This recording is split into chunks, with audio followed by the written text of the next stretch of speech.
Buenas tardes, espero que estén bien. Esta es la clase del 17 de marzo del año 2020 y para continuar con lo charlado en la primera clase que estuvimos juntos en el aula, hoy vamos a trabajar la relación que existe entre el derecho internacional y los diferentes regímenes de los derechos internos de los estados. Esto no es un detalle minúsculo y es muy importante abordarlo porque sin lugar a dudas tenemos que entender cómo se entrelaza, cómo se conjuga la normativa del derecho interno con la normativa del derecho internacional. Esto fue abordado por la doctrina en dos grandes vertientes.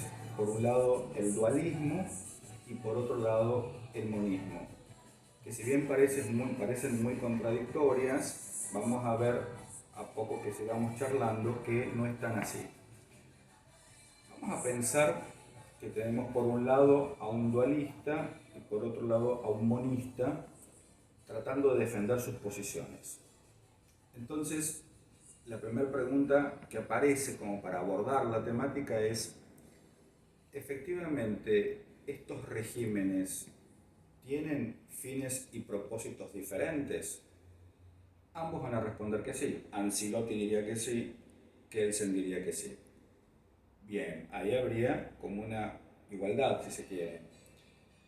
Por otro lado, la segunda pregunta que podemos hacerle es los sujetos hacia quienes hacia quienes están dirigidos estos regímenes jurídicos, ¿son los mismos? Ambos van a decir no. Claramente el derecho interno está dirigido al Estado y sus habitantes. El derecho internacional está dirigido a los sujetos del derecho internacional en la concepción más moderna. En ese momento que se había discutido estas doctrinas, a los estados como sujetos del derecho internacional. Entonces tenemos diferentes sujetos. Esto es, diferentes fines y propósitos, diferentes objetos, diferentes sujetos. Ambas doctrinas sostienen lo mismo.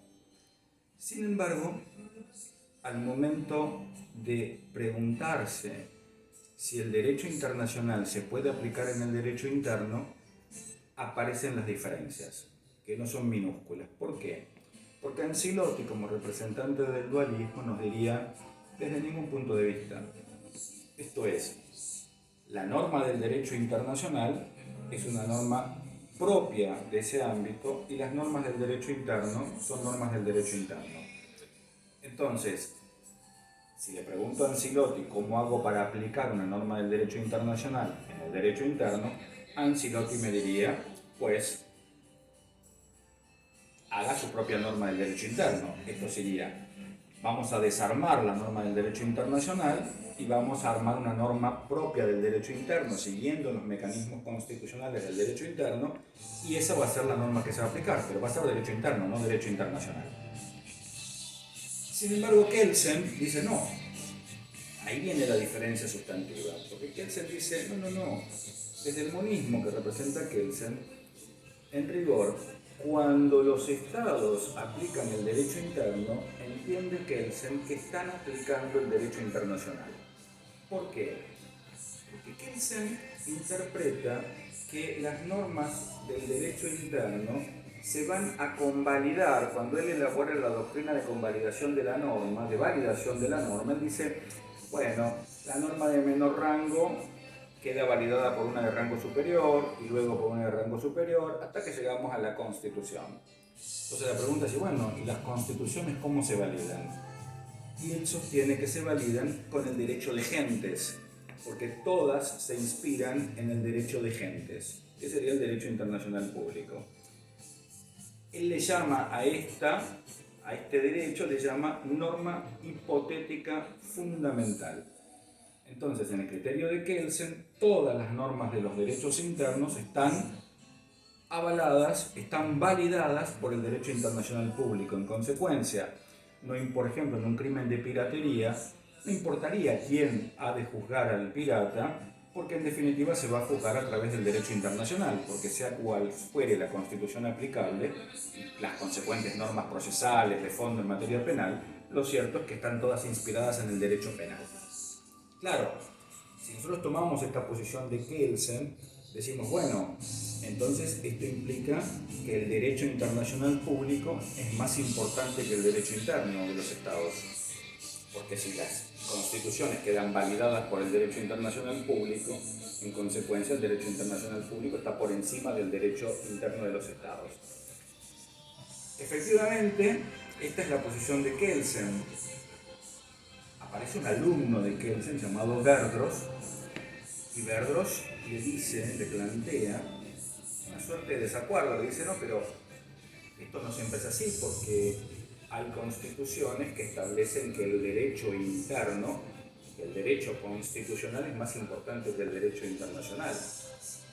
Entonces Kelsen le responde que esto no valida la teoría, sino que la corrobora, porque casualmente ese derecho interno, ese derecho constitucional que sostiene que la Constitución es más importante que el derecho interno, claramente lo hace en uso del principio de soberanía del Estado, en uso de su soberanía, porque es un principio del derecho internacional, en consecuencia, para que él se queda esto validado de esa manera.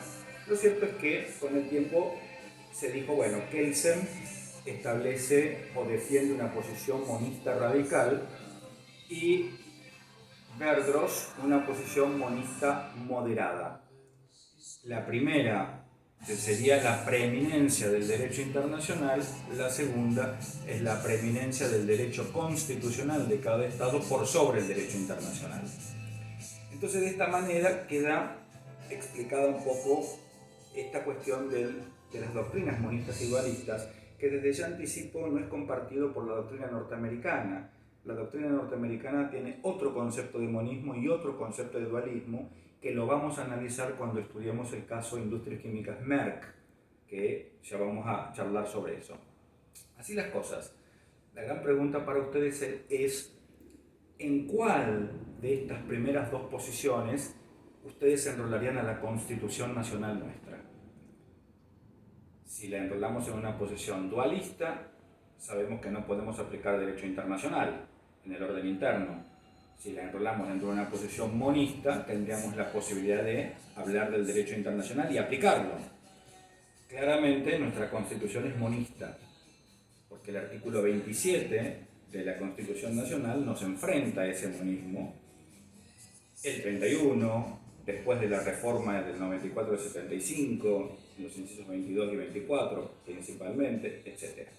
Ahora, claro, el punto es poder pensar qué tipo de monismo es. Si nuestra Constitución es monista moderada o es monista radical. Y para entender eso tenemos que acudir al artículo 27 de la Constitución Nacional, que claramente establece que el Estado puede ser parte de los tratados en la medida que estén conformes o de conformidad a los principios de derecho público que establece la Constitución.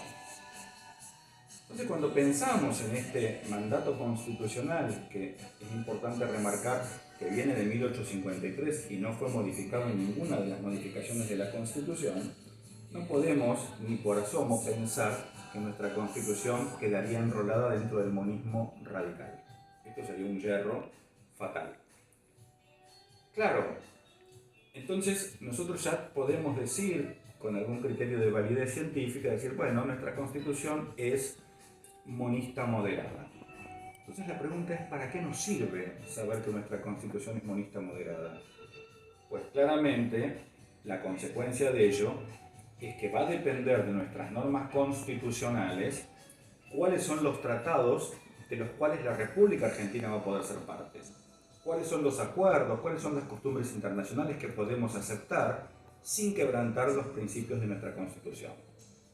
Entonces es fundamental tener este concepto presente y claro.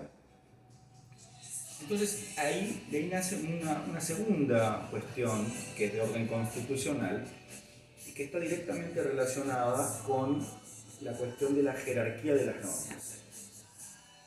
Y no es un detalle minúsculo máxime después de la reforma del 94 de la Constitución. ¿Por qué? A ver, pensemos. Si nosotros leemos el artículo 31 de la Constitución Nacional, vamos a llegar Vamos a leer esta frase, palabras más, palabras menos, pues no la recuerdo de memoria, pero creo que dice: esta Constitución, las leyes dictadas en su consecuencia y los tratados con las potencias extranjeras son la ley suprema de la nación. Esto implica entonces que el artículo 31 nos enseña que tenemos, por un lado, esto que Vidal Campos llamó el bloque federal constitucional, que está conformado por la Constitución Nacional, las leyes y los tratados con las potencias extranjeras, y por debajo tenemos los bloques constitucionales provinciales